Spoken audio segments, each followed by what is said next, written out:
Thanks everybody for coming. We got Eric Marlatt with the Santa Cruz City Planning Department, and he's going to give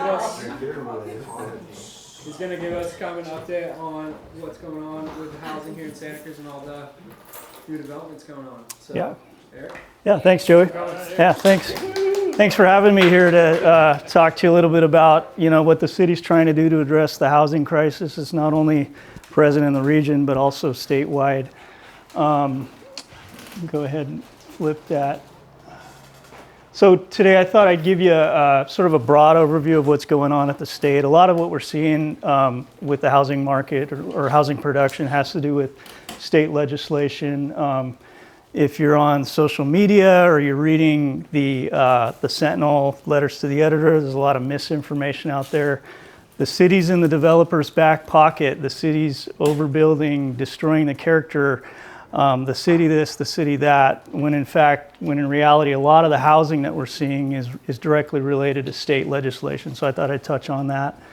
We'll get into some of our housing numbers and then talk about some long-range planning initiatives that we have underway to try and boost the production of housing to meet the state requirements, and then talk about our projects that we have in our pipeline.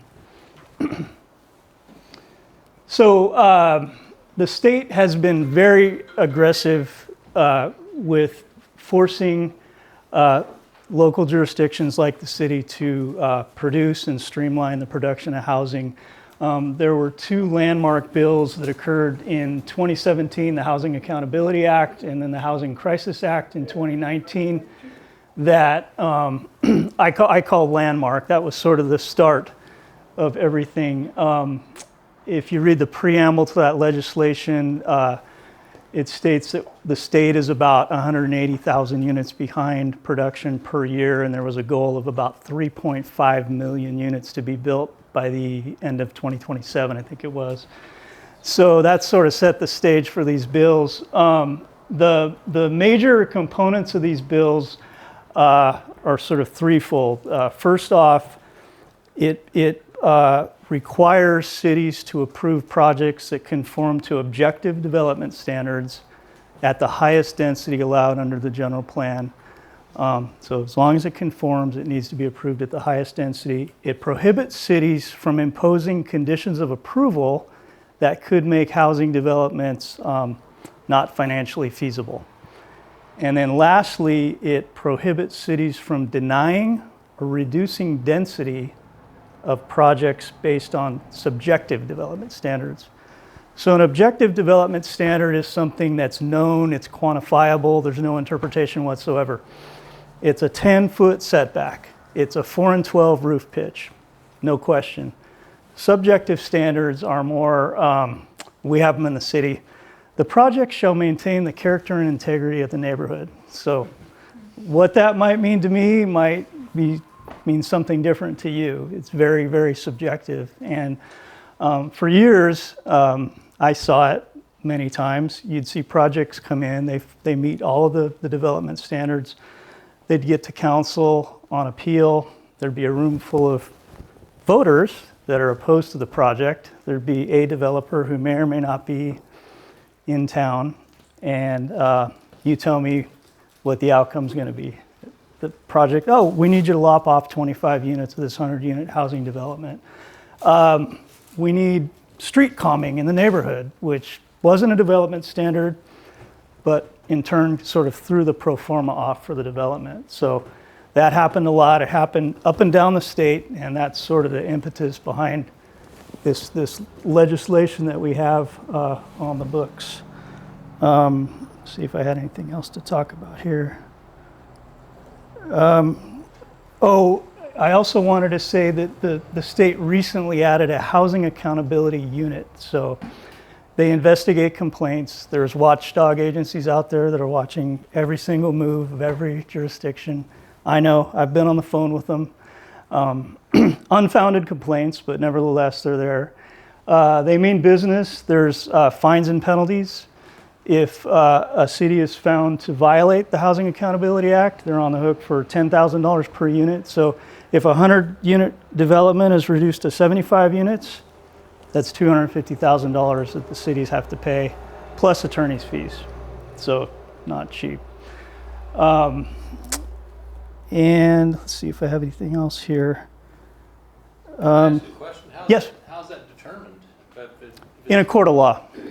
No, but I mean, if it's 100 units and knocked, who determines it's knocked down to 75? Well, if a council, let's say, or a planning commission approves a project with reduced density and it's fully conforming, there could be litigation around that. And I think the way it's worded is the cities have 60 days to remedy it. So they would have 60 days to reapprove the project at 100 units if found guilty. So pretty serious stuff going on. You can go ahead and change that. So since these two pieces of legislation, annually there's housing legislation that comes out. This was last year's slate of bills. I don't expect you to read it, but does anybody have an idea how many housing-related bills there were? It's 104. So that was last year. So it touches on everything from accessory dwelling units to how permits are processed to density bonus. I don't know if anybody's familiar with density bonus, but in a nutshell, the way it works is developers are given more density in exchange for affordable housing. And there's some waivers and concessions to underlying development standards to make those projects work. So before 2017, the maximum amount of density bonus one could get was 35%. With this year's round of bills, it's 100%. So if a project can build 20 units on their site and they provide enough affordable housing, it becomes a 40-unit project. And it exceeds height, setbacks, anything necessary to make the project work. Parking was a biggie in last year's round. I don't know if anybody's heard of AB 2097, but it basically waives parking for most commercial projects and all residential projects that are within a half mile of a major transit stop. So that's defined as a bus stop with 2 or more lines with 15-minute headways. So City of Santa Cruz, that's about 2/3 of our city. No parking requirements at all. There's some exceptions, like for hotels, they have to provide parking. Yeah. Doesn't the transit have to come every 15-minute headways. Yep. Thank you for reminding me of that. Downtown Santa Cruz counts. Oh yeah, that's a biggie. That's tons of headways. But there's all those bus stops on the west side on Bay. Those are all major transit stops, so it exempts parking from a lot of the projects up there. We've got some, I'll show you. One of them has like 0 parking with it, and the neighbors love it. So let's see if I had anything else for that. You can go ahead and switch that. So this year, this is this year's slate of bills. It's only 65, so a big break from 104. We're in the process of analyzing all these bills, and we're going to be updating our city council probably in late January. Who comes up with all these bills? The State legislators? Yeah. Yeah. There are some that are more active than others at trying to promote housing. Scott Wiener is a big proponent of housing, Adam Schiff, a couple others, but a lot of legislation. And every time these bills come out, we have to analyze them and determine whether or not we have to amend our codes to be consistent with what the state's requiring. So a lot of work. We've talked about potentially this next year doing more outreach to the community to let them know what's going on at the state level because of all the misinformation that's going on out there. So you can go ahead and change it. So for the city of Santa Cruz right now, we've got about 2,700 units in the pipeline. So that's anything from a project being reviewed for entitlements all the way up to projects that are under construction. We've got a large number of permanent supportive housing units. I'll show you in some of the projects that we have going. That's due in large part to some legislation that streamlines permanent supportive housing. So this is not only low-income housing, but this is low-income housing for folks that have disabilities and with the services provided on site. So we have a few of those projects going on. Yeah, they're rentals, yeah, and they're at really deep levels of affordability. So they're at like 30% of the area median income. So the area median income for a family of four is about 119,000. And you're supposed to be spending 30% of your income on housing. And so at 30% of the area median income, those are pretty low rents. And so, a lot of the housing that we're producing right now is due to state legislation, but it's also due to some pretty significant changes we made to our downtown plan in 2017 that I'll get into. Yes? These housing units, are these rentals or Both. potentially rentals that can convert? It's like checking out your site today. Some of them Yeah. will be rentals and then eventually may convert to We, saleable. we have a pretty stringent condominium conversion ordinance. The vacancy rate has to be greater than 5% in order to do that. It's never been that in the 20 years I've worked at the city. What we do have are condominium projects that are being approved, but the developers are renting them, the units, for 10 years to get past the statute of limitations for defects in construction. There's some ambulance chasing attorneys that like to go after homeowners associations for that. So that's been the tactic of late. So, and I'll sort of point out the ones that are condominiums versus rentals. Okay, go ahead and change it. So as far as some of our long-range planning efforts, in response to the Housing Accountability Act, we spent about 2 years developing objective development standards that addressed architectural design, materials, site design. We had a really tremendous outreach effort. We had over 1,000 people participate in this exercise, and part of it was during COVID, so it was pretty remarkable. Those standards were adopted by our council about a year ago. They're currently in effect outside the coastal zone. The Coastal Commission's hearing them next week, so hopefully we'll have an approval citywide here pretty soon. Go ahead and change that. Housing element, that's another biggie. I'm not sure what happened to the whole slide. I guess it didn't load there, but for those of you who aren't familiar with housing element law, it's one of the 7 state mandated elements that need to go into a general plan.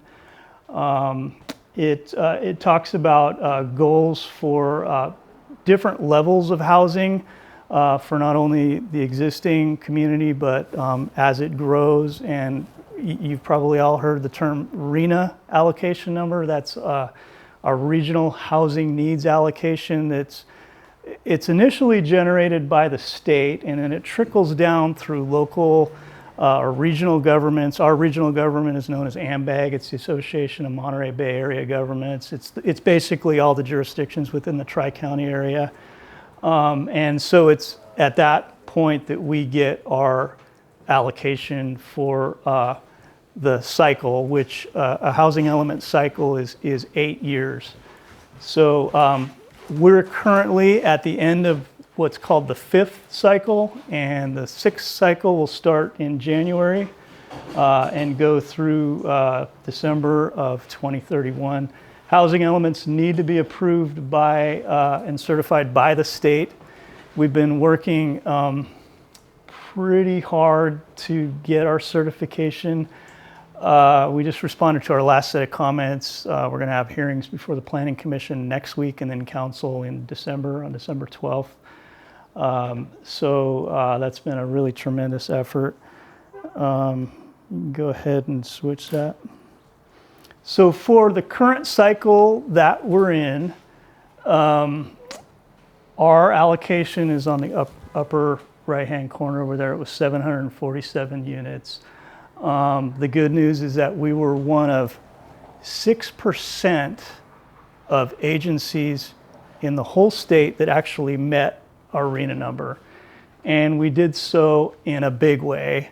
As of middle of May, we had 1,700 units, which represents about 230% of our allocation. And each one of these cells shows what our number is in each affordability level. So we did a pretty tremendous job for this current cycle. Go ahead and switch it. So the next cycle is going to be a bit more of a challenge. I just added this last row down at the bottom. So our arena number for the next cycle is a little over 3,700 units over the next 8 years. So that's about 5 times our current cycle's number.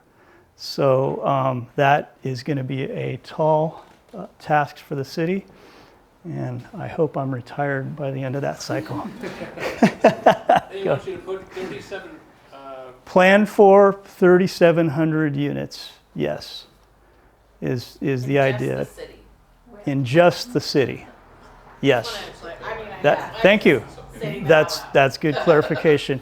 And, you know, with the state tightening things down, our housing elements need to be much more specific as to exactly what we're going to do and when in order to get these housing units. So we've had like 3 or 4 back and forths with the state to get to this, hopefully, So each one of these certification. units has at least one car, one vehicle. Yeah, it In could. most cases, too. It could. It depends. But if they're next to a bus line, then you don't have to. You don't worry have to about provide parking. it. That's right. You know, No, You just half a park- mile. Half a mile. With Yeah. the bus Everything line, and downtown. if that's two More lines highway. every 15 minutes, So- then you don't have to worry about parking. Yeah. Park in the neighborhood, and Park your neighbors anywhere. love it. So it is interesting, though. I mean, the approach that the state's taken with parking is sort of let the market dictate it, right? So we've got one project that I'll show you at 1800 Soquel that's going through the process right now.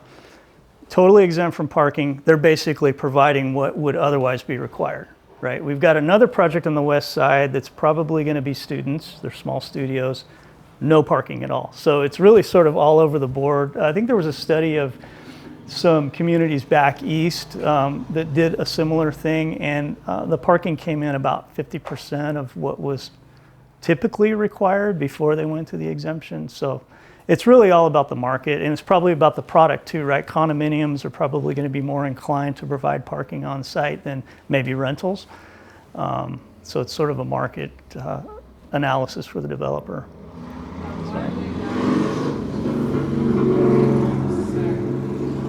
Why are they not doing underground parking for these units? Underground parking is very expensive. We are getting it. I'll show you. Or even roof parking, I guess, you can drive up. Yeah. Parking's very expensive, especially when you go underground. It takes up a lot of space that could be used for other things. And parking is a Yeah. problem in such a small town, might as well spend extra bucks for underground Yeah. parking. Again, it depends on the product. With this project, I'll show you downtown on the levee. plenty of money. It's got 2 levels of parking. Yeah, right. It's a private developers, right? Yeah, yeah, that's right. That's how we lose all our control, because we have no money. Let's build a parking lot, just make more money. But the developer's not going to put parking in if they don't have Oh, to. they don't have It depends, because we're seeing them do it right now because they feel like the clients that they want to be in their units would probably want it. It would be desirable. They could probably charge more for it. Right. So it really depends. A lot of factors. You know, what that value is they're gonna sell them. When as does the condos. 6th cycle end? Sixth cycle ends in December of 2031. It'd be hard to rent out. Yeah. They want to be parking. You said you had 7 8 years ago. Yeah, 8 years, right. I hope I did my math right. Okay, you can go ahead and change it.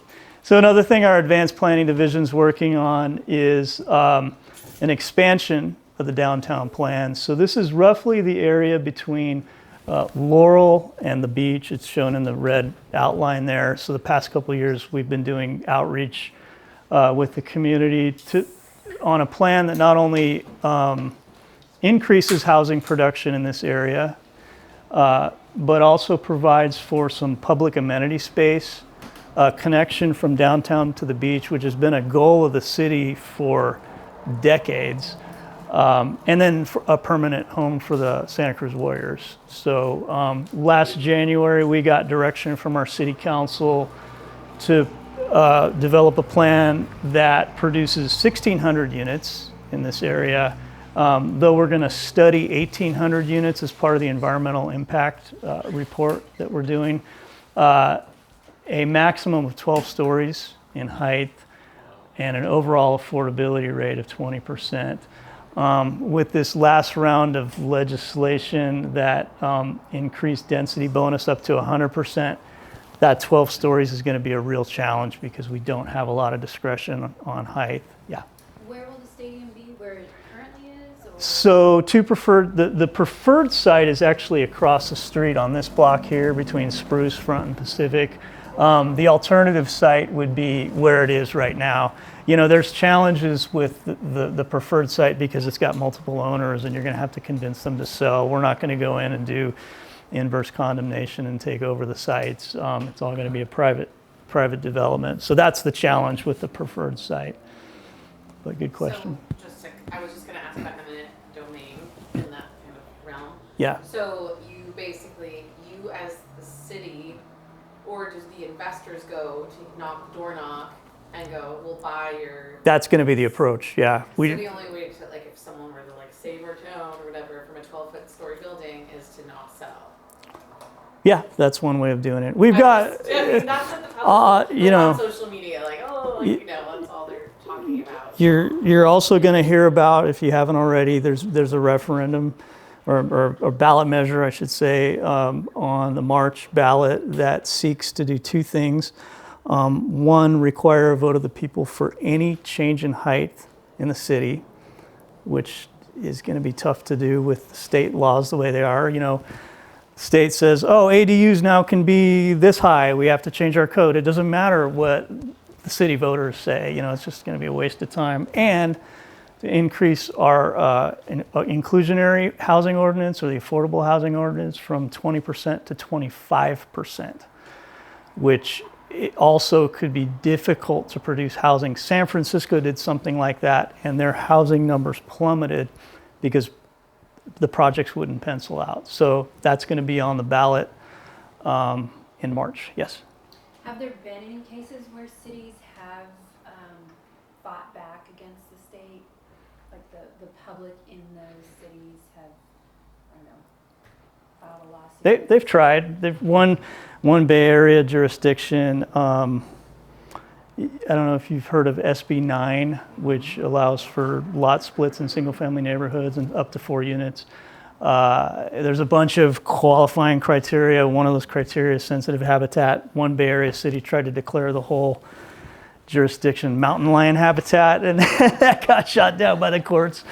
So they have tried, but unsuccessfully. And the state's going after some of these cities that aren't getting their housing elements certified. Gavin Newsom is personally suing these cities over it. So the state is serious about it. I have a question. What's happening with Carmel? Carmel and Monterey. I know we're all on the same housing element cycle, but I'm not sure specifically what's going on there. I haven't been tracking on that. Yeah, is there an I just haven't seen them exclusion? growing. Yeah. Is there an exclusion for, you know, kind of historical towns or towns that have a certain look, like Carmel or Solvang or? Yeah, not really. I mean, there's a lot of factors that go into the RENA number, but you know, you take a town like Capitola, right? I mean, that town is pretty much completely built out. The number of vacant lots I can probably count on one hand, but I think their number is like 1,600 is what I recall. So it's And tough. Is it just the government of the state, or is the federal government pressing on the state? No, it's state. This is a state Just thing. the state. Yeah, right. Yeah. And how likely are we to see 12-story buildings, do you think, in Santa Cruz? Well, I 12 think stories is really tall. Yeah. it is, but not in comparison to some of the other cities that, like I was in Nashville recently, and those buildings are pretty tall. I think if, you know, this plan for the downtown plan expansion gets approved, it's very likely that we're going to see them. So it's complex. So it's a different, when you get above a certain height, it's a different type of construction. So that adds costs. But we're working with an economist on this plan who's advising us on some of this stuff. So I think it is likely. That list should include the underground parking. Just saying. Yeah, and in this part of I'm a car person, I will not buy if I can't park anywhere near this. There you go. Has the Yeah. city considered offering incentives to developers to encourage them to add parking? No, not. Any other Nothing. investor that wants to just build a whole parking lot What in the middle golf of downtown? holes do these people hang at? Because we'll all swarm. I like it. You can go ahead and switch the slide. How many stories is that one that's on Laurel? That's like. That is 6 stories, I believe. Yeah, the height limit, this is a good segue. The height limit down there is 85 feet.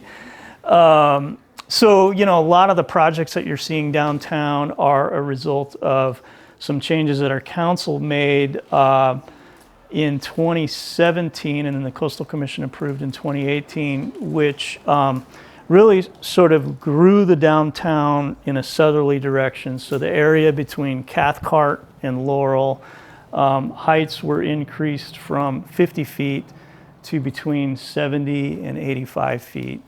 So that's what prompted the development you're seeing downtown. Another goal of the downtown changes that we did back in 2017 was to address the lots that are on the east side of Front, so between Front and the levee, to get development that would actually face the Riverwalk.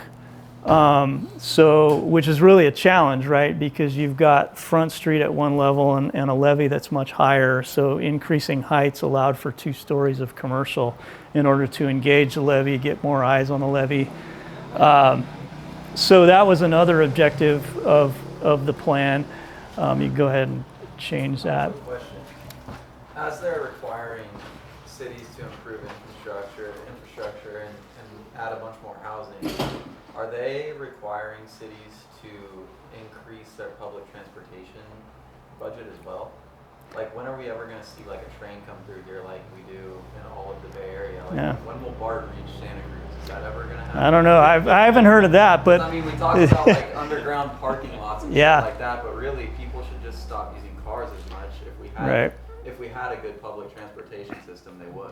Yeah, no, I agree. And the challenge is that the transportation district, the metro, is not a city organization, right? It's a completely separate organization. So, and its bus line planning sort of depends on demand. So as these projects get built, in theory, the bus lines are going to be added.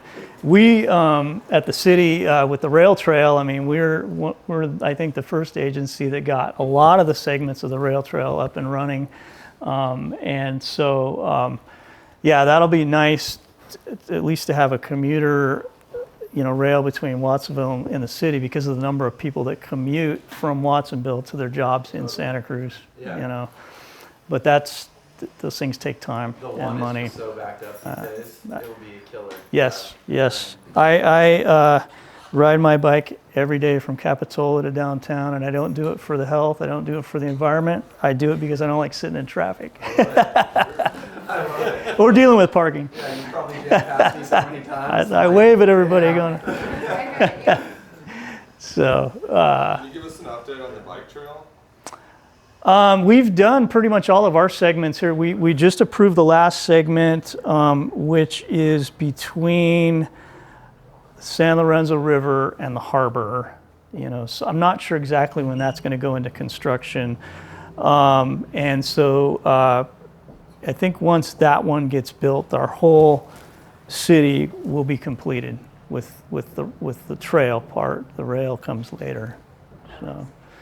Yeah, but it's pretty nice. The ones on the west side, if you've been on those, to be separate from the road is huge. Okay, you can go ahead and switch that. Has the county started anything? Yes, they're in permitting right now for the Live Oak area, so that's going through the process. It requires Coastal Commission approval because of some jurisdictional boundaries. So yeah, that's happening as we speak. I think they're doing an environmental impact report for that right now. So this map here shows the various projects that we have underway downtown. We've got 6 or 7, I think it is, downtown, which is the purple area. We have 1 in the downtown plant expansion that's been approved. You can go ahead and switch that. The first project that came through after we increased heights in the southern end of downtown was this was the project you're referring to earlier at Front Laurel and Pacific. This is a 205 unit apartment project. It's got about 10,000 square feet of ground floor commercial and parking garage. So this one actually does have quite a bit of parking with it, even though it's in the parking district and doesn't need to technically provide parking. That has downtown, underground parking? Is that No, that's interior to the building.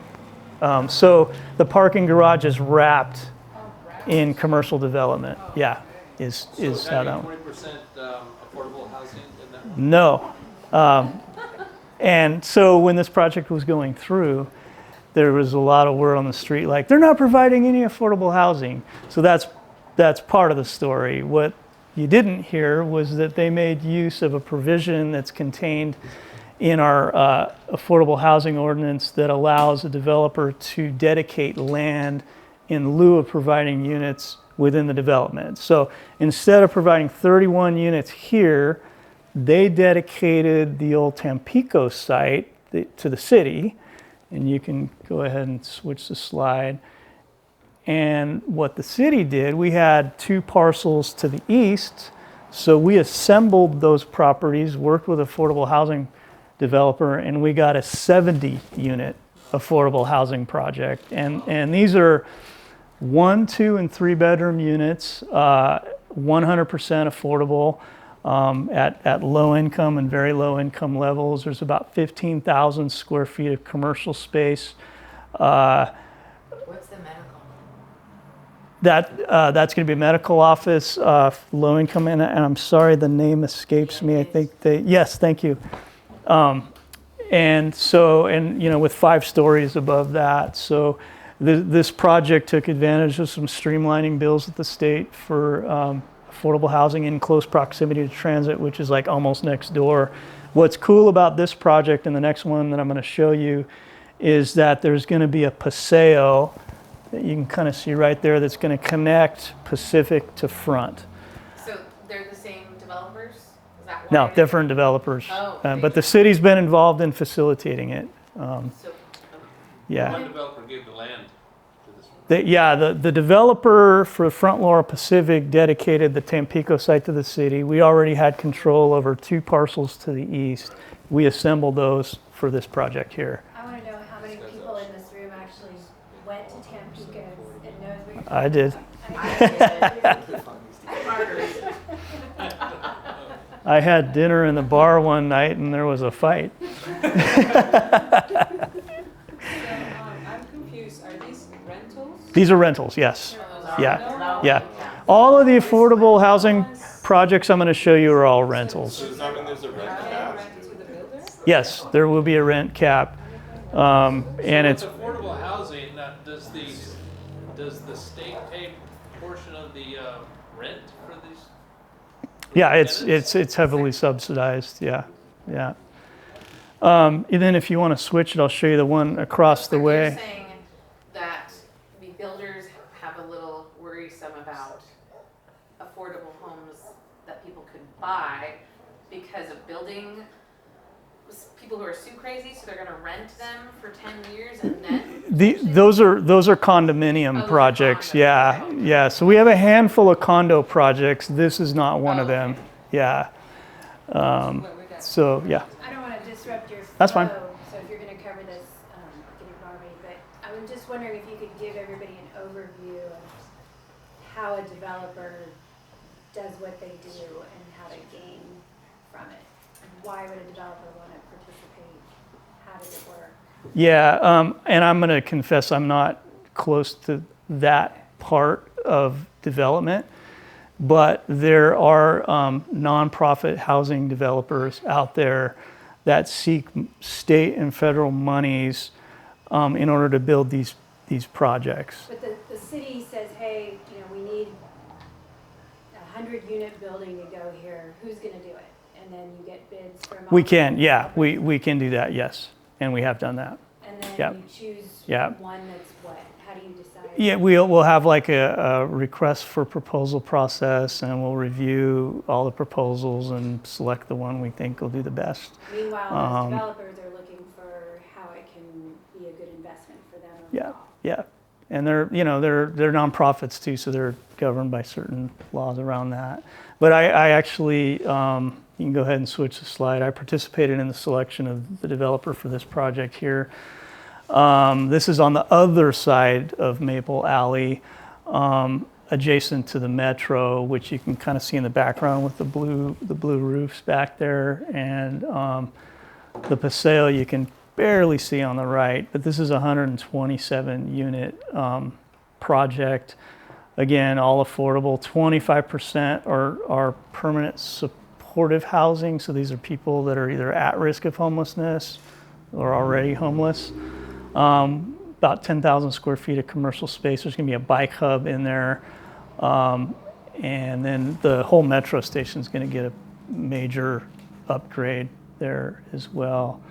And then you can switch the slide. Real quick, do you have an idea of what the rents will be? That's my. I don't. You keep saying affordable, I'm like, what is? Yeah, some of them, I mean, Just year over year the, inflation. here, let me see. Affordable in this town anyway. Is it So through the housing authority?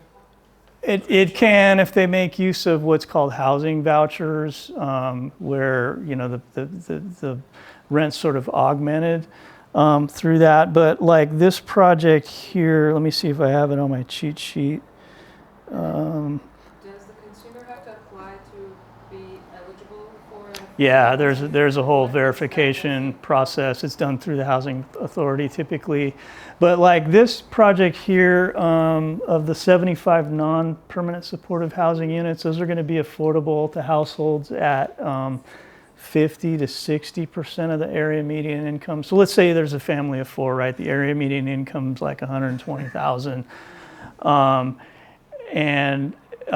You know, they can spend 30% of their income on housing. You know, so that's sort of how it's calculated. It's a sliding scale, right? The bigger the family, the less you have to make to qualify in that income category. The smaller the household, the more you have to make. The family of four, 119,000 is basically sort of the benchmark. You mentioned homeless, so I'm guessing they don't make any money, so. Well, yeah, that's right, because so there's subsidies there that are coming in from different sources, and I'm not by any means an expert in that area. We have a whole economic development department that deals solely with that end of it. I The know homeless issue is what's driving this whole thing from the state legislature. a lot of money for homelessness. Huge amounts of money. All these Yeah. developers are licking their chops. Lot of money. Believe me. Yep. Are there any plans for new homeless shelters? Yeah, right there. You like Yeah. We have I was just gonna say, there's one right Yeah. on the corner. It's almost like the city's building right where the homeless people hang out to distract people from looking at the homeless. They're like, look at these great big buildings. Don't look over there. You know? Well, yeah, the eyes on the levee, I think, with these projects that are happening, it's going to be huge. But I will show you, permanent supportive housing units. yeah, I'll show you another project that we've got going on that's over in Harvey West at the Housing Matters campus. We've got going. That's 100%. Growing up over there? Yeah, 120 units. I'll show you that slide. You can go ahead and. They look like in 10 years. This is a little schematic of the Maple Paseo. You know, this is Pacific. This is the Metro project, the Metro Center, and Pacific Avenue South. So this is the Paseo going through the middle. So no cars, just walking. No, just walking. It's going to be sort of a meandering path with landscaping. We may have some of those commercial kiosks that we have downtown, but it'll be a nice little connection for pedestrians to get over to the Riverwalk. You can go ahead and change that. And then, so this is the first project that came through on the east side of Front. So this is next to the levee. These are condominiums right here. This is a 175 unit project. It's just now, right now they're finishing the shoring. It's got underground parking, 2 levels, I believe. And so it should be coming out of the ground here in a month or two. What's cool about this project, it's a really big, really long site, and they've got 2 paseos that connect up to the Riverwalk. So what that does is sort of break the development up so that it gives the appearance that it's actually 3 buildings, but it's one development. They're almost 12,000 square feet of commercial space, some at Front Street, some up facing the levee. You can go ahead and switch that. And then further up, this is at the corner of Soquel and Front. So this is the bank building site. This is a Swenson project. It was approved last March by our city council. It's a 276 unit apartment complex, about 7,000 square feet of commercial space. This is kind of a good view of how this project is going to face the levee, that the area where the umbrellas are, that's going to be a restaurant right there. So it'll, really get eyes on the levee to hopefully, address some of the Where exactly is this? Is Perico's across the street? Or front. New Leaf is straight ahead. Yeah, kind of behind. Yeah, So this is that old bank and they do the vintage, so the pop-up right I haven't been. It's the old Wells Fargo. Yeah, this is Soquel right here, and then front kind of is the cross street. Across the street. Yeah. CVS is over towards Joey. Yeah, that's right. Yeah. Okay, wow. So pretty nice design. If you like the sort of modern Miami Beach look, it's something a little different. Okay, you can go ahead and switch that. So this isn't a housing project, but I wanted to show it to y'all. This is our downtown hotel that we have in process right now. It's going through entitlements. It's 228 rooms, almost 12,000 square feet of commercial space. Again, at Front Street, but more so facing the levee. It also has a rooftop bar, which could be pretty cool. Swimming pool, yeah. Last month our city council made some amendments to the downtown plan to sort of facilitate this project. We hope they're going to be before the Coastal Commission next month, and we could be starting hearings as soon as December on this project. So Hotel company. I don't think it's been defined yet. Yeah. So it's supposed to be a boutique hotel. Oh, okay. So a little higher end Nice. hotel. Yeah. So Matt, why the hotel? Is there a shortage? What is the reasoning behind having a hotel? I think what the hotel will do is boost the economy of the downtown, especially in the shoulder seasons. When we don't have a lot of people downtown shopping or at the beach. It's something I know the city's wanted for quite some time. The estimate on the TOT that could come to the city is about $1 million a year. A lot of money for streets and sidewalks and all kinds of different things. So a lot of reasons for a hotel. And I know we had one hotel developer sniffing around. They were looking at the Park Pacific site on Upper Pacific before that project got built, obviously. That fell through during the recession. So yeah, hopefully we'll have a hotel here soon. It's the old movie theater. Yes, right. You're right. Anybody remember there's a movie theater there years ago?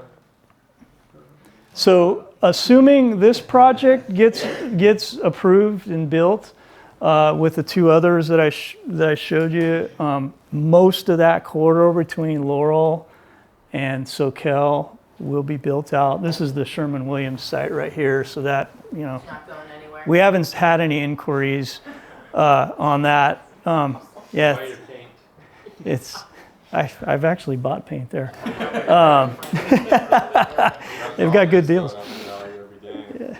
There's another little site just below the Swenson site that would probably be a little mixed-use site, I think, if anything goes in there. But, you know, a lot of development along the levee, facing the levee, so that's a good thing. What's up with the waterfront project? Which waterfront? This one? Yeah. The riverfront? Oh, I showed you. That's the one that looked like 3 buildings. Oh, that was. Yeah, previous slide. Sherwin is Yeah. just a sandwich now. That's all commercial. That's gonna be right. It's like a missing tooth. Yeah. They'll be gone, I'm sure, So, right? what's that? I said soon they'll be gone, I'm sure. Yeah, I mean, we'll see. You never know. I mean, we can only do what we can do to you know, stimulate projects. We'll make some good money, come on. So if you need by 2030 what, you have to have 3,700 more? 2031. 2031, yeah, So 3,700 Santa Cruz units. is gonna be full of places, you know, projects like this, it seems like. It could be. I mean, we're mandated to put in place the ability to build that many units. It's up to the market to do so, you know, after we've done that. The So hotel must have underground parking. the hotel does, yes. Yeah. Yeah. No, and that's one of the uses that are actually exempted from that AB 2097 that, you know, yeah, so They're just driving. visitor serving uses have to provide parking even if they're within a half mile of a major transit stop. So that's one of the exemptions to that code. You go ahead and switch. Hotel rooms don't go against your quota, do they? No, Bills. unfortunately. Well, we have 228 more. This project here is on the old parking lot at Calvary Church. It's another affordable housing project. It's got 65 units, about 2,200 square feet of commercial facing Center Street. They're providing a paseo to connect Center and Cedar, shown on the left-hand side there. So that'll be a nice little addition to the downtown. You can go ahead and It's right switch by it. 515, right? It is. Yes, When on is the that other place side. coming back? It's been a. I don't know what's going on with I that. know. Yeah. It's coming. I know Is it? Is it? It's one of my favorite spots to go sit down and have a drink. Yeah, I forgot. I should. I might have been there Anyone a wants couple to go times. hang Just out? one of them? What's the other ones? Oh, I've got a list. The Asti? Yeah, nasty, that's number one. Coming back. I just. That one buys on this side, right? No, it's over here. Church is over. Yeah. Literally, it's like Yeah. the lane should be down to Yeah, the church is on the other side. It's gonna be something crazy. Go ahead and Farmers switch market's it. right on that corner. Yeah, so yeah, speaking of the farmer's market, this is a project that's been in for quite some time. This is the Library Affordable Housing Project. So new state-of-the-art 38,000 square foot library, 124 units, affordable at the low income and very low income levels, 9,000 square feet of commercial space. There's gonna be a childcare facility in it, and then a 230 space public parking area. So it would serve the whole downtown as well as the residents There of you this go, Laura. development. I know. That's So right across from Hula's, right? yeah, on the other side. Cathcart's, Hula's is over here. Yeah, so this project, we received 30.5 million from the state for affordable housing, and we got another 21 million, I think it was, to support the infrastructure for this and the other affordable housing projects that I showed you previously. So like almost 50 million we've gotten state money for these projects. You can go ahead and switch it. This project just came in. This is just north of the downtown. This is the old Outdoor World site. Yeah, this is an affordable housing developer that's doing it on their own. It's a 51 unit project. Little bit of ground floor commercial, about 1,000 square feet commercial space. It should be to Planning Commission probably February or so. So that's winding its way through the process. Only one non-affordable unit. Yeah, it's a manager's unit. So you got to pay them a lot of money. And then, so this is the one project in the downtown plan expansion area. This is a Swenson project.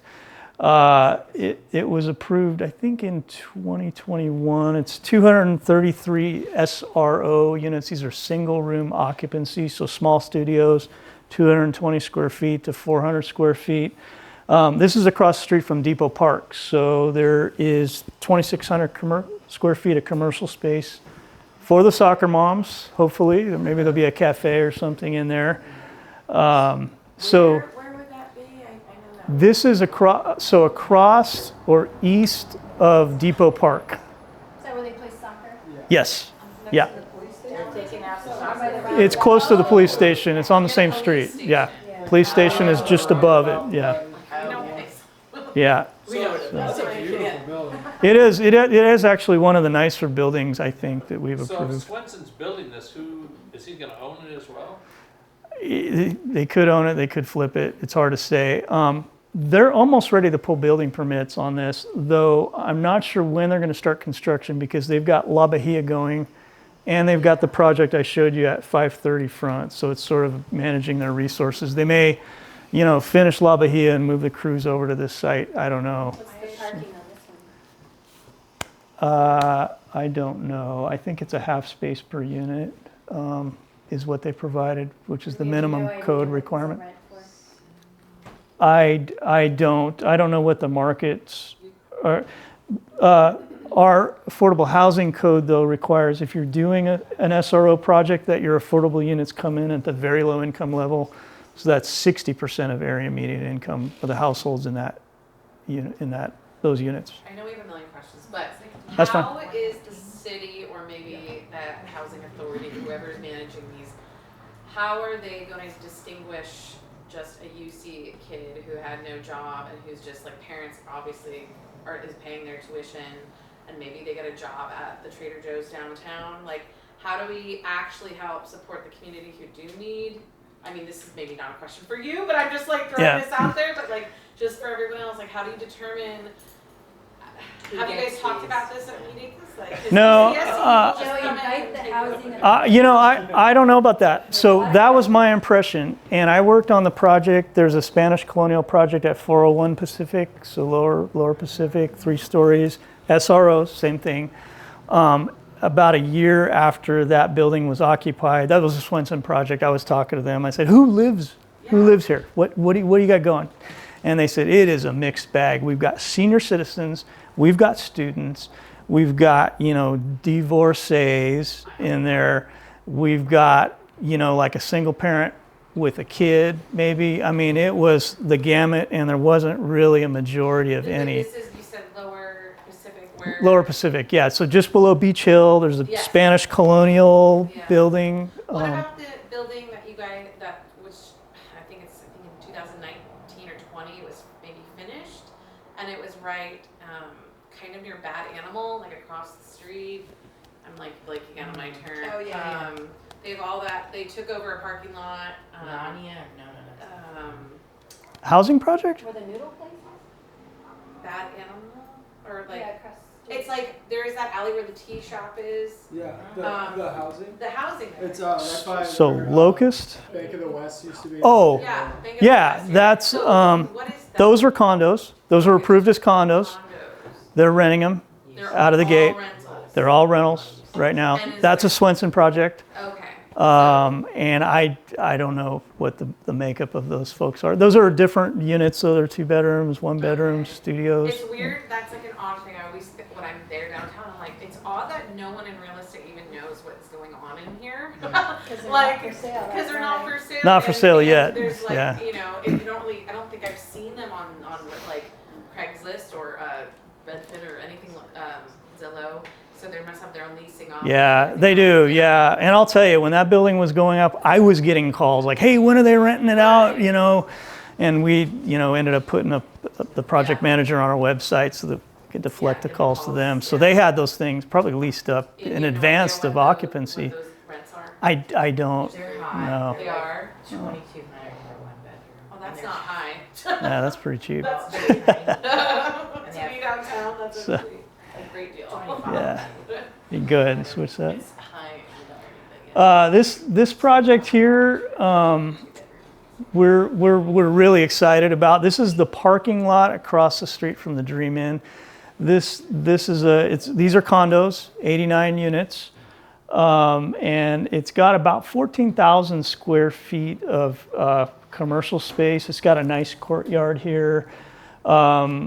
They designed it such that like an open air market could go in here, so it would serve not only the visitors to the hotel, the residents above, but also the greater sort of Lower West Side. This project was actually approved by our city council in 2019. It got appealed to the Coastal Commission. They didn't hear it until last August. So they found no substantial issue, and as soon as they made that finding, we just got a notice of a lawsuit. So Well, actually, I was gonna say, I thought just in August, I just closed one right down the road, and I thought this was no longer happening. no, it's happening. Yeah, so Coastal Commission in August, we got sued. The petitioners sued the Coastal Commission, but since we were part of the approval process, we're what's called a real party in interest. So we'll be helping with the defense of the case on this. So I don't know when this thing's going to be built. This has underground parking on it with these condos. So it's got parking. Yeah. So, and that's a good point. You know, it not only had to provide parking for the hotel, but also for the development. And So these are condos, so yeah. they will be the affordable units will be units like measured. Oh. Somebody's going to hit the jackpot, yeah, for those units once they go for sale. So I don't know if they're going to wait the 10 years or what's going on. So, but this is the owners of the Dream Inn are sponsoring Oh, this. so they could just have those 10 units be rentals for 10 years And then sell them, but they have to sell them at the affordable level, and they got density bonus here. So by doing density bonus, 8 of those units have to be at the very low income level. So 60% of area median income. If you can imagine, you know, for a condominium across the street from the beach, that's hitting the jackpot. You can go ahead and switch it. Sorry about the slide here, it's a little blurry, but this project was approved by our council last November. It's a senior housing facility. It's on the old Gateway site, so behind West Cliff where the Oblates Church is. It's got a combination of assisted living and memory care units in it. It was appealed to Coastal Commission. They found no substantial issue in February. We were then sued by a neighbor who has a second home and lives in Arizona. I shouldn't say that. I just get a little frustrated with these lawsuits. We just found out last week that we prevailed in the lawsuit, and the petitioner waived her rights to appeal.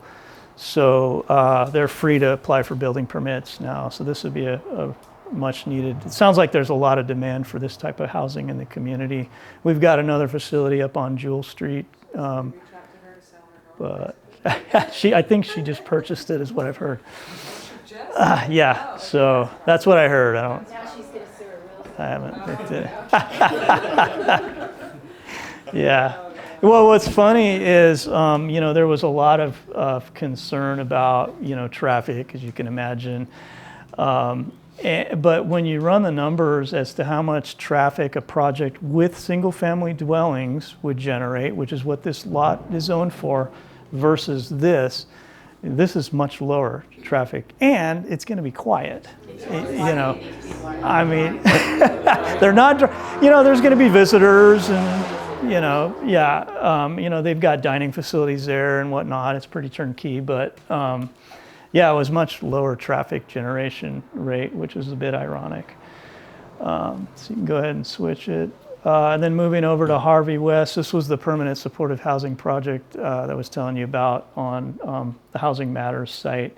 It's 120 units. It's got ground floor like recuperative care, different types of facilities that helps get people out of homelessness. This is very low income housing. They are close to pulling their building permits. We hope it'll be coming out of the ground sometime next year. I know they were, I think at one time looking at doing modular construction, which goes up a little quicker, but had some issues with the building code, so they pivoted to more conventional construction. So, Do you know what the term will be for the stay of each Yeah, I don't know, but it's long term. I think it's like facilitating people, getting them on their feet, into jobs, whatever, so that they can then be more successful and move on. It's kind of the idea behind it. Go ahead and switch it. And then over near Ocean Street, we've got this. This was a private, nonprofit, affordable housing developer. This is a supportive housing project. They took advantage of the state law provisions for these types of projects. There was, I think, it's a project that replaces, I think it was a 27-unit project there, so not a huge net increase. But this broke ground last April, so it'll probably be done in another year or so. And then further up, this is near the top of Ocean. So this is the block that's bounded by Ocean, May, Hubbard, and I forget the other street. This occupies almost the entire block. This is a 389-unit project. It's a combination of apartments and what we call flexible density units. So these are small. They're a little bigger than SROs, but smaller units that are affordable to different segments of the community. It's got about 8,900 square feet of commercial space facing Ocean Street. This kind of shows the front of the building, but the developer did a pretty good job of, there's a lot of single families on May Street on the other side, so they sort of stepped the development down to the neighborhood on the backside. If you're an ice cream fan, Marianne's is not going away, it's staying. But it's most of that whole block. Same side of the street as Marianne's? Yes, it's on that block, yeah. So all the buildings behind that are gone? Yeah. Some of them, they're like little single families, and there's not a lot going. They all got assembled, yeah. Wow. In fact, we had one site that was, I think, somewhere in here that it took a long time. The original design actually had a notch around the site, so it really looked like a missing tooth. They were actually able to acquire it. This project sort of evolved. We're in the process of executing a contract with an environmental consultant to do an EIR on this project, so that should be before council next month. So this won't go through the hearing process probably for another year. It's a little ways down the line. On the Jesse Street one, is it on there's like a green belt, is it on the green belt side? Yes, yeah. And is it where? But it doesn't directly abut it. I think there's a couple houses between it and the marsh. As I recall, it's been a while since I've been out to that site. No, it was already a supportive housing facility there. It's on the same site. So it was like a 27 unit. And so it's just getting bigger and more modern. I think it was built in the 70s or 60s. It was a pretty old building. I'm not seeing that. I'm seeing. Is it 340 Jesse Street, I think it was the address? Okay, maybe 314. 314, yeah. Got 2 out of 3 numbers right. You can go ahead and move on. Does the Coastal Commission have to approve all these as well? It depends. And so the way the Coastal Act works is, among other things, it requires every jurisdiction that has land in the coastal zone to get their what's called local coastal program certified. So it has to be consistent with the Coastal Act. So the city is bisected by the coastal zone. The line varies. It would be pretty difficult for me to explain where it goes. It really sort of meanders. We got our coastal program certified in the 90s. So we do permitting for a majority of the projects in the coastal zone. Some projects, because of their nature or their location, if they're like near the harbor, let's say, Like that one on the Dream Inn? or the bluff, part of that project is in what's called the appeal zone. Same with the senior housing facility. Little tiny corner was in it. So those projects are appealable. So once the city finishes its process, the public or the applicant's entitled to appeal to the Coastal Commission. So pretty complex set of laws, but not everything needs to go. And very good question. More importantly, though, anytime we change our local coastal program, so part of the downtown plan is in the coastal zone, we have to go to the Coastal Commission to get their blessing on it. So it's just a much more cumbersome process. This project, Can I ask a quick question? yeah. Yeah, with the infrastructure that comes with this influx of people, it seems like your roads have to get better, your sewage has to get better. Is the state unlocking funding as you accomplish certain goals with adding more housing, or is this a special assessment that's being paid by Santa Cruz residents? Yeah, good question. Yeah, no, we unlocked funds from the state for all those downtown projects. It was over 20 million. I think it was close to 21 million we got for that. So yeah, and then the taxes that are generated by this new development, as well as things like TOT from the hotel, go into maintaining roads and all of that. So, okay, so no expectations of a special assessment? No, not that I'm aware of.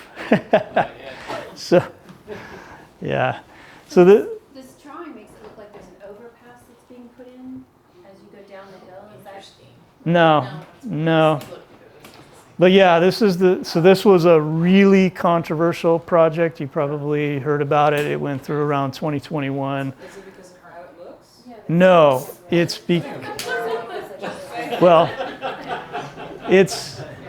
this is actually modular construction is what they want to do here. But there's single families right behind. So this is on the corner of North Branciforte and Water. This is like DJ's Mini Mart, the car wash. Yeah. So this project came through a couple years ago, 140 units with some ground floor commercial out at the corner.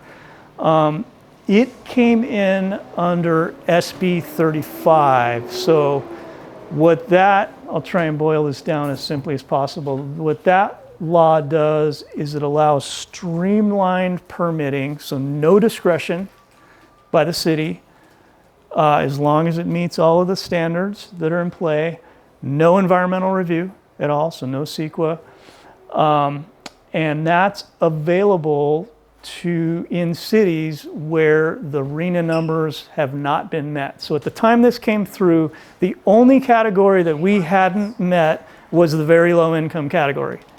And so this is the one and only SB 35 project that we've had.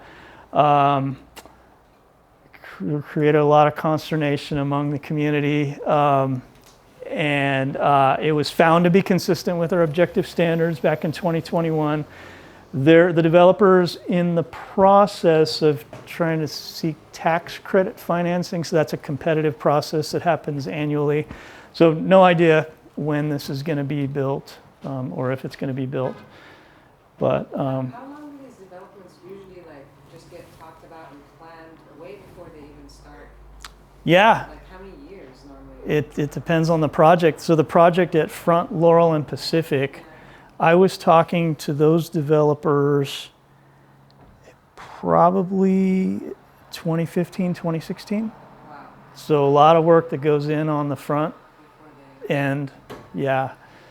And then once they're approved, then you need to get your financing in place for the construction loans, and that takes time. The construction drawings take time, and then construction takes time, especially on these projects. So it's like several years for these projects to come through. So. Do you know how much those homes were bought out for from the investors? The homes along Ocean? Oh, I have no idea. Yeah. You could probably look it up, right? On those? Yeah. That's true. Yeah. But I have no idea what those went for. Because the ones on Ocean were pretty run down. I think they were vacant. Yeah. I know we had one building that fronted on May that was like collapsing into itself. We had to condemn it. It was such a nuisance to the neighborhood. Yeah. So. It's just hard. Yeah, you sell it, and then if you're going to stay, it's hard to find. Yeah. So I'm just curious. Yeah. So further out on the east side, this project is currently making its way through the process. It was at Planning Commission in September. They approved it. It got appealed to council. It's 84 units. This is the corner of Hageman and Soquel, so across from Walgreens. Barrios Unidos is on the other side. This project is a fully conforming project. And like I said, Planning Commission approved it. It got appealed to City Council, so Council's going to hear it on November 28th. Kind of a different design. probably needs to grow on some people. But this developer has been very flexible to work with. He's agreed to do alley improvements that aren't required by our code, so he's going above and beyond what he's obligated to do, despite what the state law says, that he doesn't have to do it. So we'll see how this one pans out. And Condos or these are flexible density units, so small studio 1-bedrooms. That's what these are. Rentals, yeah. Although with FDUs, you can, they are mapped and you can sell them. I should make that clarification. So, What does that stand for? flexible density units. And then over on the west side, this is a food bin site. So the owner of the food bin actually submitted this application. This is 59 single room occupancy, so small studios.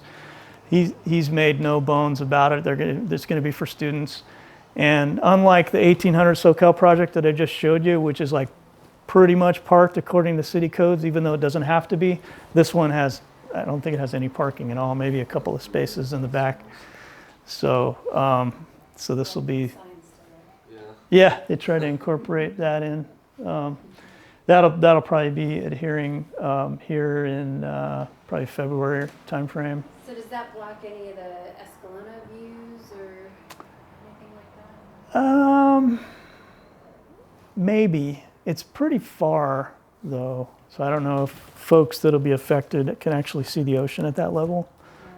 But it could. I'm so curious what the rentals prices. I know you don't know. But I don't. Yeah. particularly- These are small. These are studios basically though. So. Yeah, they don't. They have no cap except for the 8. So. Yeah, that's right. Those are the only ones, and these are the very low income units there. Those. So yeah. Is there anything with that lot that where like the Arrow surf shop is? Yeah, that's going to be maintained as a commercial center. It's just a major overhaul. They did demolition. There was some water damage in there. It'll be a pretty nice looking building. They had a pretty good architect work on it. So yeah. And yeah, we've got a couple other little projects going on, like they're mid-size at these addresses. I'll mention that if we've been building our project website, so if you're interested in any projects that you hear about, if you want to do disclosure statements or whatever, go on our website, type in the address. It's alphabetized. We try to put out as much information as we can, the project plans, supporting documents, geotechnical studies, biotic studies, whatever we have. We try to get it out for the public to look at.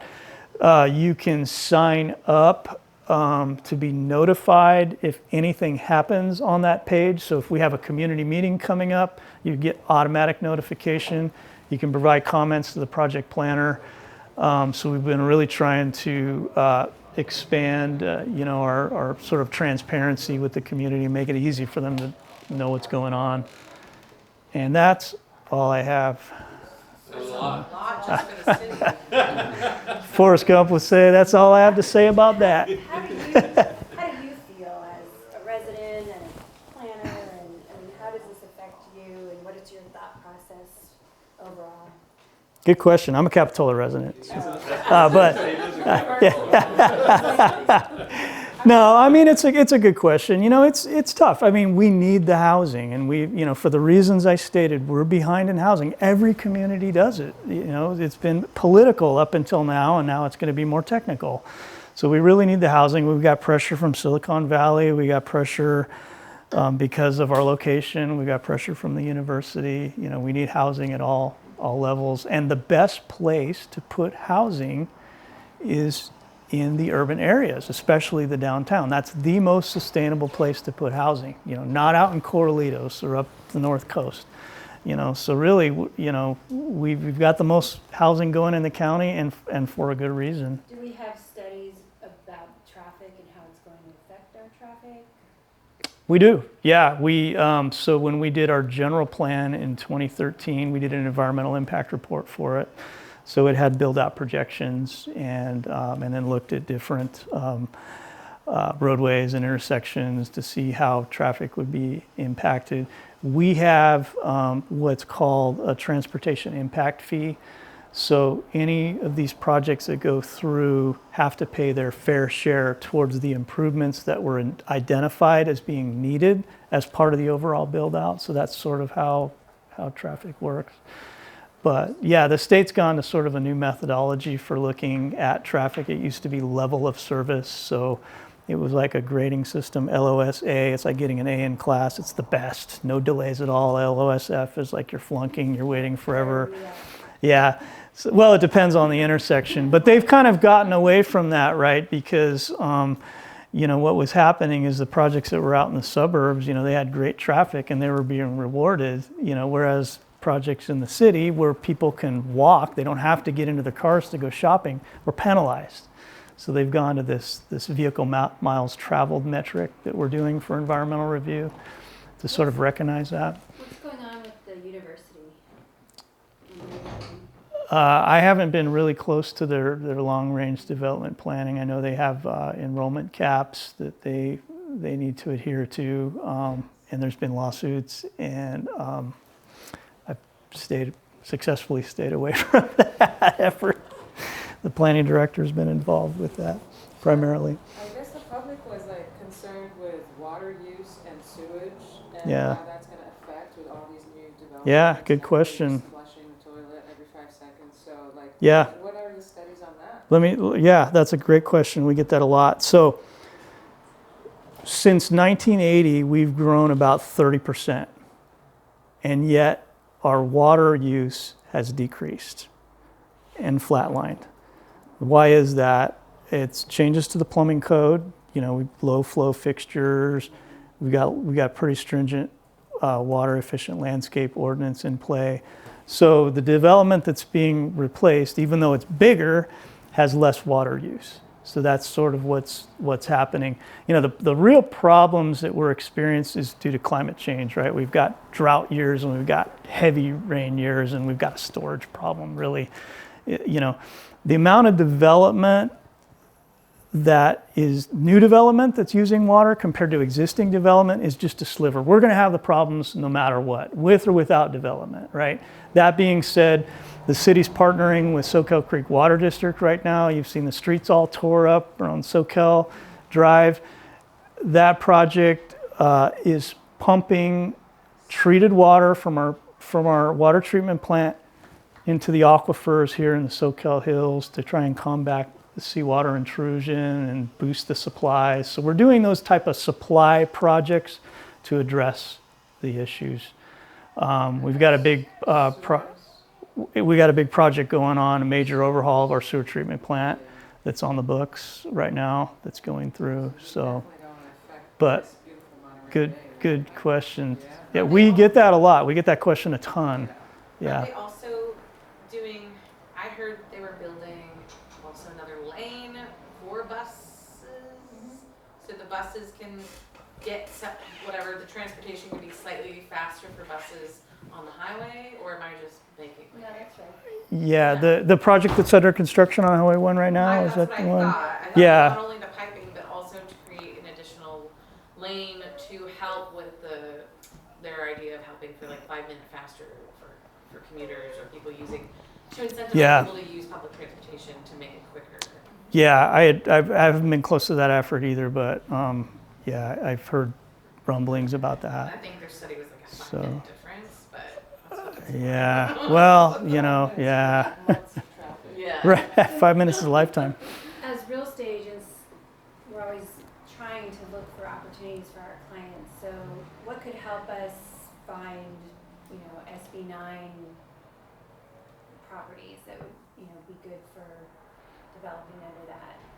Yeah, SB 9's it's a tough one. That law's been in effect now for a year and a half. We've gotten 4 lot split applications. Only 1 have been approved. We had 1, duplex on a single family lot that's been approved and it's under construction. The thing to understand about that bill is it was a compromise bill, right? When the the bill that preceded that one allowed for a lot more.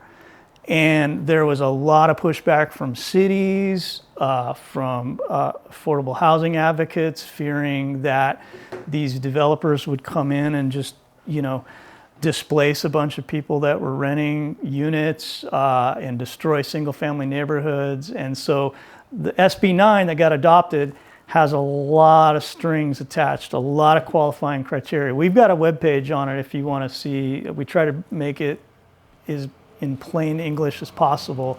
But the bill that's there now, in order to be able to do an SB 9 project, it can't have had a tenant on the property for the previous 3 years if you're demoing, a unit. You've got to commit to living on the property for the next 3 units. There's lot ratio requirements, so you can't have anything more than a 60-40 split. So if you have a 10,000 square foot lot, you can't create a 7,000 square foot lot and a 3,000 square foot lot. It's got to be 6 and 4. Minimum lot size, I think, is 1,200. I mean, there is a lot of criteria. I mean, people could do them in the city because we're urban, so that helps a lot. A lot of the habitat constraints aren't present. But we've got some really good information on our website. Just go on and search SB 9, and you can. The one that was approved, that was just for splitting. We haven't seen construction of the. That was recently approved, so I don't think constructions began. So we don't have any good examples in the city of an SB 9 developed lot with 2 duplexes, No. 2 ADUs and 2 junior ADUs and 2 residences. No, nothing. I mean, we were surprised. We thought, we scrambled to come up with, to develop this flyer. The state law was written horribly, and it was tough to decipher. And we thought we were going to get a lot more, but we just haven't. And, the feedback I've heard is like, even though the process is streamlined, so there's no hearings for these types of developments, you go straight to Public Works, get your map recorded. You're still going to have all your costs, your construction costs. You're going to need to bring your water and your sewer and your gas lines in. None of that goes away. So, with construction costs the way they are, a lot of factors related to that, interest rates, demand for contractors as a result of the fires. I mean, could go on and on. It just hasn't been penciling out. So we just haven't been seeing a lot of those. So, yeah. Do you know what's going on with that hotel that they were trying to get approved in Capitol in the Village area? Is that still happening? Yeah, I haven't heard. That's been on and off the radar. Yeah, over by the theater. Yeah, I know that was a cool. I worked for the city of Capitola in 1998, 1999, and that project was being talked about. I had hair. so, yeah, I haven't heard anything on that. Yeah. What was that one? At the Capitol Theater. The movie theater? The hotel. Yeah, in the Village. Oh, the old theater, I should say. Yeah. Have you got any news about AB 976? Which one is that? End of owner occupancy requirements? Yes. Yeah, that's ending for ADUs. We sought a legal opinion because we've got tons of ADUs in the city with owner occupancy, and it's unfair to not require owner occupancy moving forward, but to require it moving backward. And we were hoping that law would be retroactive, and we had our city attorneys look into it, and it wasn't. So what we're gonna do, we need to get council blessing on it first. We're gonna go in and do an ordinance that implements this last ADU slate of bills from 2023, and we're gonna call the question with council as to whether we can just eliminate it altogether. I'm assuming they're going to, just for equity purposes. And then we're going to try and come up with a process that makes it easy for folks that have ADUs that want to eliminate that restriction to come in, get a template, fill it out, take it down to the recorder's office, and have it removed. So, yeah. I didn't know the number, sorry. No, There's so many bills. And So- some new bills have, from the about restricting investors and how many units they can purchase at all? Not that I'm aware of. Just curious if that was like the next California, so to help with the housing crisis. Yeah, for the first home buyers, right? Not that I'm aware of. Like I said, we're going through this latest slate of 56 bills. It's going to be a fun job. How are we going to fill all that new commercial space that's coming in downtown? Yeah, I mean, Are there any like big companies that are going to be moving over here? yeah, I haven't heard who's coming in. I know we have staff in our economic development department that actually goes out and recruits businesses to come in. I think, with the additional units, that's going to create more of a demand for commercial space. So, and we haven't had the developers balking at the downtown. Come in underneath the ones that Yeah, side of Pacific. they were looking at a couple sites, and they're real close to the vest. We didn't, there were challenges communicating with them. But yeah, they're poking around, and they still could come in. That would be ideal. There's a lot of empty spaces downtown, and Yeah. I've heard there's a lot of extra taxes if you want to own a business downtown, like parking deficiency taxes, high fees for business licenses, and so I think those are probably having an impact on whether or not people want to start a business and have it be downtown. Yeah, you're right. I mean, there are. If any of that's going to lighten up to try to encourage more businesses to come in that area. Yeah, I'm not sure that's something that's managed by our economic development department. But yeah, I think COVID was also kind of a big reason for a lot of the vacancies. And those spaces are seeming to fill up now that COVID's behind us. Commercial demand starting to pick It's up. picking up. And again, I think, I showed you all those projects downtown. I mean, there's like hundreds of units coming in, so that's going to create a demand for commercial uses. Yeah. So, yeah. Now Monterey's, I thought was a little sleepier than Santa Cruz, but I just went downtown and they have a bunch of new poppin' cafes, Bars and bakeries and bars, and I'm like, wow, our Santa Cruz scene is not at all or as quick as I thought. Sleepy Monterey's turned around pretty good. What we need in that bus lane is a party bus. Like Nashville has those, bachelorette parties. Party bus lane. Yeah. So we really need. So, all right. Well, I really appreciate the opportunity to talk to you guys, and thank you. All right. Appreciate it. Thank you guys for coming. People